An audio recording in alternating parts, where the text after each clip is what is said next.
Assalamualaikum students.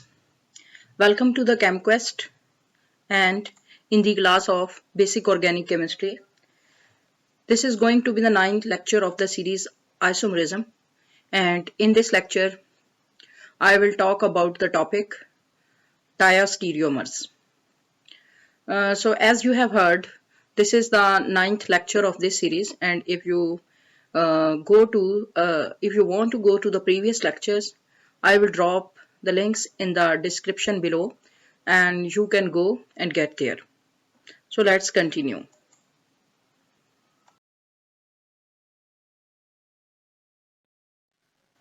So as I have said, in this video we will talk about diastereomers, and the topic of diastereomerism, it is linked with compound with several carbon atoms, ठीक है, और carbon atoms भी ऐसे होंगे जो कि chiral carbons होंगे। यानी अब तक के लेक्चर्स में हमने जिन मॉलिक्यूल्स को डील किया है उनमें एक ही कायरल कार्बन एटम होता था और उसकी बेस पे फिर दो इनोनिशोमेरिक फॉर्म्स एग्जिस्ट करती थी अगर वो कायरल कार्बन एटम जो है कायरलिटी की कंडीशंस को मेंटेन रखता था।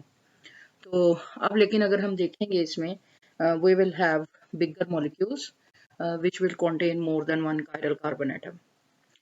As the optical rotation of a compound depends upon the presence of chiral carbon, the number of optically active forms increases with the increasing number of chiral carbon atoms.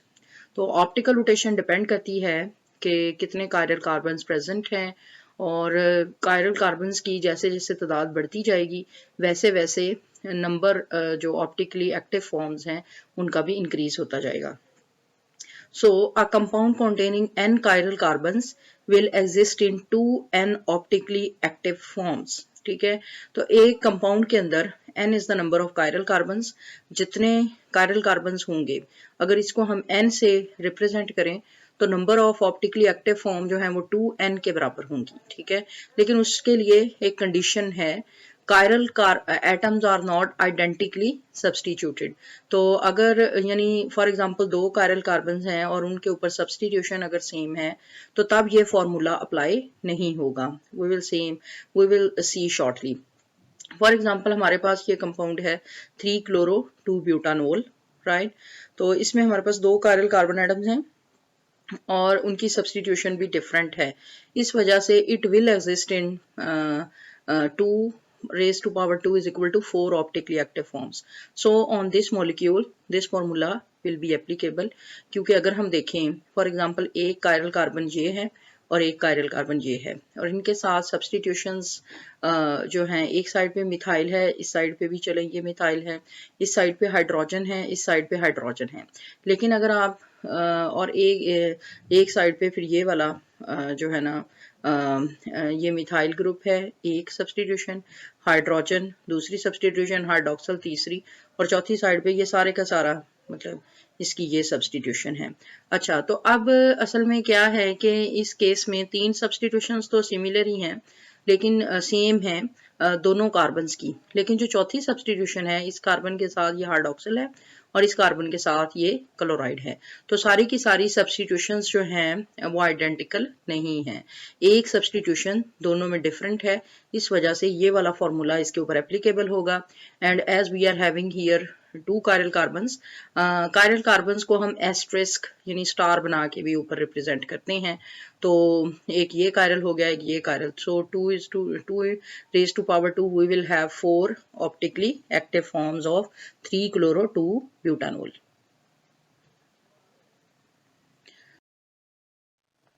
So we will continue with compound with similar carbon atoms. The two chiral carbon atoms of tartaric acid, these are identically substituted. So now we will see a molecule of tartaric acid. This is the molecule. और इसमें देखें कि आपके पास again 2 chiral carbons हैं, carbon number 2 and carbon number 3, लेकिन इसका 3 chloro 2 butanol से difference क्या है कि चारों की चारों सब्सटीट्यूशंस आइडेंटिकल हैं। यानी इस कार्बन पे ये देखें एक साइड पे ये COOH ग्रुप, इस पे भी COOH ग्रुप, इस पे हाइड्रोक्सल, इस पे भी हाइड्रोक्सल, इस पे हाइड्रोजन, इस पे भी हाइड्रोजन। और फिर चौथी सब्स्टिट्यूशन मतलब C2 की चौथी सब्स्टिट्यूशन, ये सारे का सारा ग्रुप है, ठीक है। और C3 की चौथी सब्स्टिट्यूशन, ये सारे का सारा ग्रुप है। And these groups these are also identical. तो इस वजह से क्या होगा कि इस केस में चूंकि जो कायरल कार्बन है, which is carbon number 2 and carbon number 3, उनकी सारी की सारी जो सब्स्टिट्यूशंस हैं वो आइडेंटिकल हैं।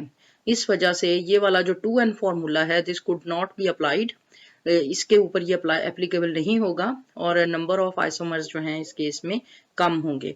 We will see shortly how it will work.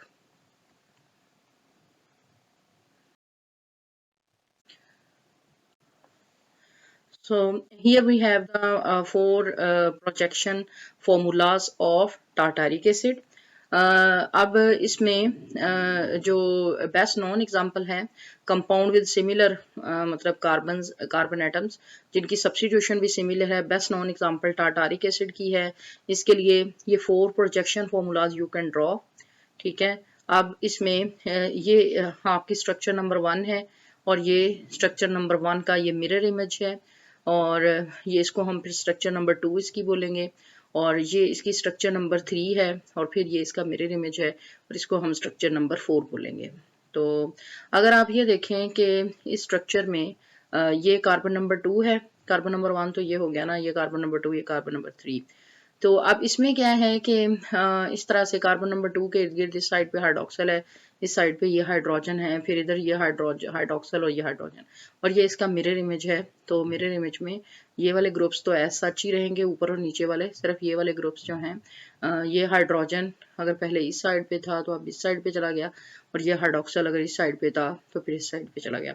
अच्छा, अब ये एक दूसरी फॉर्म है projection formula of tartaric acid.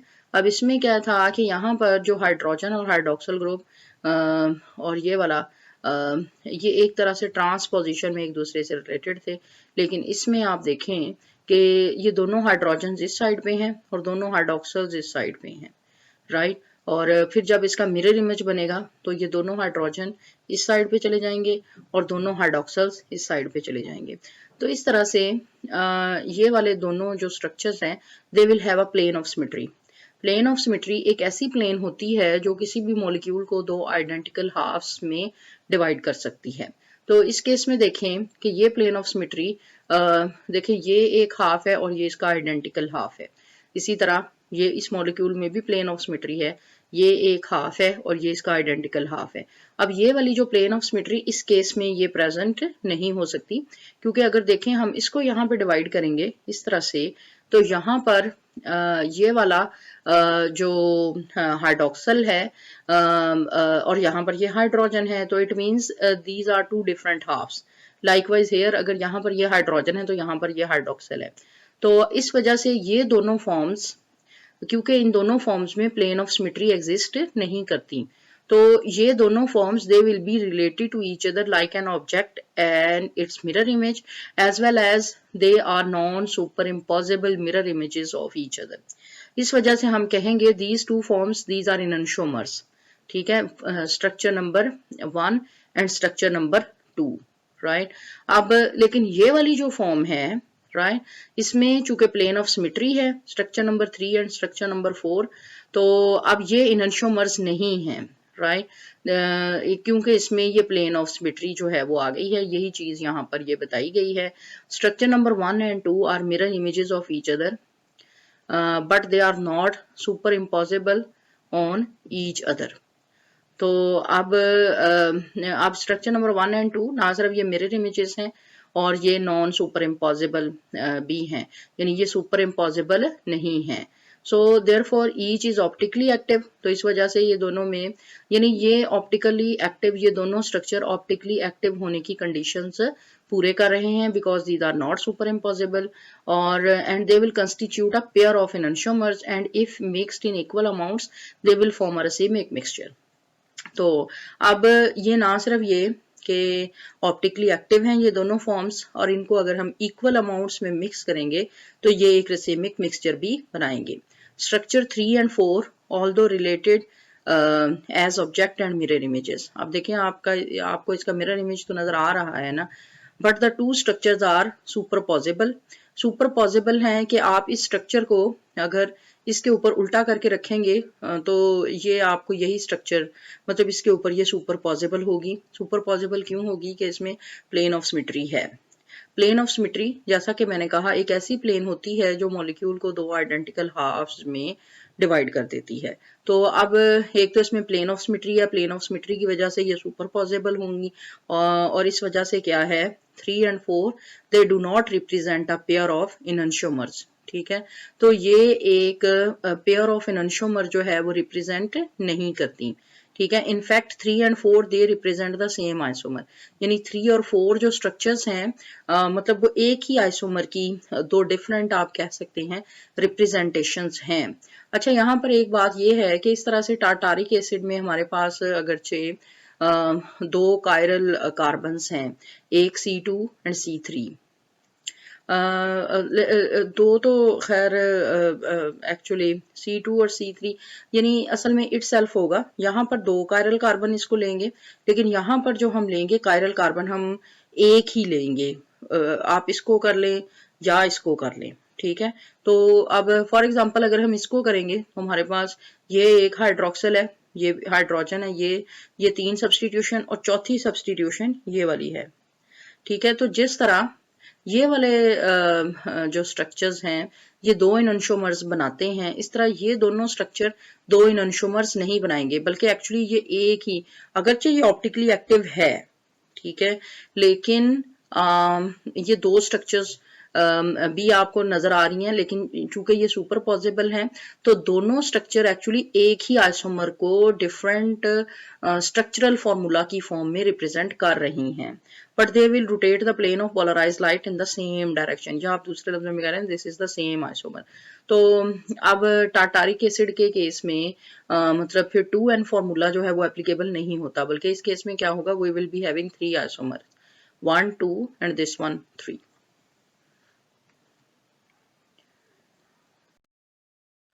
So compounds with two dissimilar carbon atoms, और यहाँ से हमें डायास्टीरियोमर्स की डेफिनेशन मिलेगी। अब हमारे पास ये देखें जो पहला जैसा पहली स्लाइड्स में मैंने डिस्कस किया था 3-chloro-2-butanol, it has two dissimilar chiral carbon atoms and hence exist in 4 stereo isomeric form as two pairs of enantiomer. So now this is 3-chloro-2-butanol, यानी एक तो इसमें ब्यूटेन की चेन लेंथ है और ये है 3 क्लोरो। इधर से हम नंबरिंग शुरू करेंगे 1 2 3 4।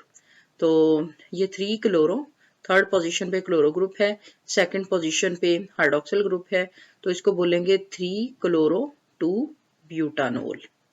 अच्छा, अब इसमें दो डिसिमिलर कायरल कार्बन्स हैं, यानी एक अगर ये वाला कार्बन नंबर 2 है, ये कार्बन नंबर 1 है, तो जो कायरल कार्बन्स हैं वो है carbon number 2 and carbon number 3। ठीक है, तो अब ये डिसिमिलर किस तरह से हो गए कि इनकी सब्स्टिट्यूशन, ये वाली सब्स्टिट्यूशन और ये वाली सब्स्टिट्यूशन तो सेम है, लेकिन ये थर्ड सब्स्टिट्यूशन और फिर इसकी ये वाली फोर्थ सब्स्टिट्यूशन, फॉर एग्जांपल इस केस में ये फोर्थ है और इस केस में ये वाली फोर्थ है, तो दो सब्स्टिट्यूशन सिमिलर हैं कार्बन नंबर 2 और कार्बन नंबर 3 की, और जो दो सब्स्टिट्यूशंस हैं वो डिफरेंट हैं, यानी इस केस में यहाँ पर ये क्लोरो सब्स्टिट्यूशन है, इस केस में यहाँ पर ये हाइड्रोक्सिल सब्स्टिट्यूशन है, और यहाँ पर इस केस में ये वाली फोर्थ सब्स्टिट्यूशन है। ठीक है, और इस केस में ये वाली फोर्थ सब्स्टिट्यूशन है। तो एनीवेज कहने का मतलब ये है कि दो सब्स्टिट्यूशंस तो सिमिलर हैं लेकिन दो सब्स्टिट्यूशंस डिफरेंट हैं, तो सारी की सारी सब्स्टिट्यूशन आइडेंटिकल नहीं है। So in the case of 3-chloro-2-butanol we will be having two dissimilar chiral carbons। ठीक है, तो अब इसकी वजह से we will be having 4 isomeric forms, that is 2 pairs of enantiomers। Structure 1 and 2 these are enantiomers, यानी 1 and 2। ठीक है, ये structure 1 है, ये इसका mirror image है, या फिर ये structure 2 है और ये इसका mirror image है। तो as they are related to each other as an object to its mirror image, have equal and opposite rotations, यानी structure 1 and 2 they will be having equal and opposite rotations, and if they are mixed in equal amounts they will produce a racemic mixture. इसी तरह structure 3 and 4, ये वाली structure 3 and 4, these are also related to each other like an object and its mirror image and are non-superposable. और इस वजह से ये भी एक पेयर ऑफ एनोनिशोमर्स बनाएंगे, और अगर इन दोनों की इक्वी मोलर अमाउंट्स को हम मिक्स करेंगे then you will get a racemic mixture.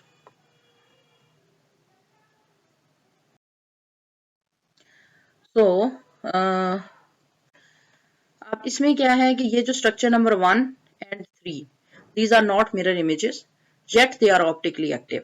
ठीक है, अब ये वाली जो स्ट्रक्चर 1 है और स्ट्रक्चर 3 है, मतलब आप देख सकते हैं these are not mirror images, ये मिरर इमेजेस नहीं है, लेकिन ये ऑप्टिकली एक्टिव हैं, यानी स्ट्रक्चर 1 और structure 3. Same is the case with structure 2 and structure 4. तो ऐसे stereoisomers which are not enantiomers these are called diastereomers है. तो ये एक ही मॉलिक्यूल की ना 3 क्लोरो ब्यूटेन 2 या 3 क्लोरो 2 ब्यूटानोल की डिफरेंट आइसोमेरिक फॉर्म्स हैं, लेकिन स्ट्रक्चर 1 एंड 2 मिरर इमेज है, स्ट्रक्चर 3 एंड 4 एक दूसरे का मिरर इमेज है, लेकिन स्ट्रक्चर 1 and 3 फॉर एग्जांपल या structure 2 and 4 these are not mirror images but these are optically active forms of the same substance. तो ऐसी forms को which are not mirror images but these are the optically active forms of the same molecule, उनको हम बोलते हैं diastereomers. तो इसमें structure 1 and 3 these are the diastereomers and structure 2 and 4 these are also diastereomers.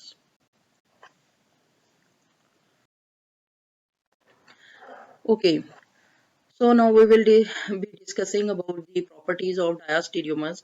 Diastereomers are stereomers that are not enantiomers and they have the same configuration at one chiral center but different configuration at the other. तो अगर हम इस pair को देखें 1 और 3 structure को which is a pair of diastereomer, तो diastereomers जो हैं ये ऑप्टिकली एक्टिव होते हैं, लेकिन ये इनंशोमर्स नहीं होते. इनंशोमर्स के लिए मिरर इमेज का होना जरूरी है. ठीक है, क्योंकि इसमें क्या होगा कि एक कायरल सेंटर के इर्द गिर्द उनकी कॉन्फ़िगरेशन डिफरेंट होती है. अब इसको हम चेक कर लेते हैं.